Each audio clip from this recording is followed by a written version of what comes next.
Comment sa baba kung taga saan ka, malamay ko na yung sunod natin mabigyan ng libreng electric hand mixer. Alam mo ba na 38,000 ang pwede mong maipon at kitain dito?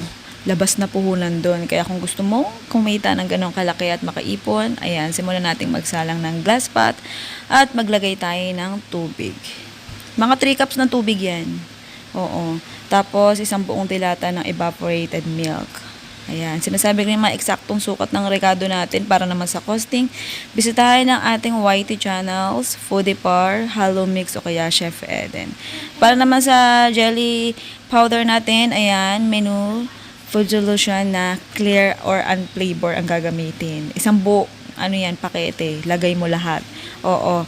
Tapos, para naman sa flavor, naglagay tayo dito ng crush cookies. Kahit anong brand, kahit anong klase ng crush cookies, basta kulay black, ganyan. Carry bells na yan. Tapos, haluin mo lang siya ng bongga. Oo. Nakasandi na yung kalan, ha?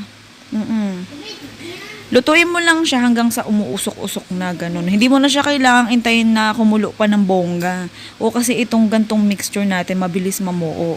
So, kailangan hango agad. Makikita nyo naman yung pinagkaiba ng mixture, lalo na yung kulay kapag ayan ay ready to eat na or ready to patay na yung kalan, ganon. Okay, sa tray naman, ayan, nasa 20 cm, ganyan, 20 by 26 ang size niyan.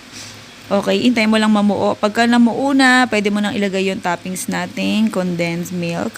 Kung mapapansin nyo, parang ang konti naman ng mixture. Medyo pumalpa kasi sa container yung asawa, kaya nilipat dito sa tray. O kaya konti na lang. Pero pag kayo ang gumawa niya, mas madami mailalagay niyo dyan.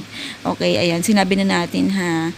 Hindi niya, nakalimutan niya kasi itanong sa akin kung yung cup ba na ginamit niyang una microwavable. Nalimutan niya. Gumamit siya ng yung mga plastic cups na naluluso pag sinasalinan ng mainit. Oo, nalimutan niyang gamitin yung hinge cups. So, ayan, baka mamaya kasi questionin niyo, baka sabihin niyo dinaya naman kayo. Ayan, nabawasan talaga siya kasi nasalin na yung iba dun sa mga plastic container. So, hindi naman pwedeng tanggalin na doon yon. Oo. Okay, so para matuloy pa rin tong rekado natin, sinalin niya agad dyan sa tray natin.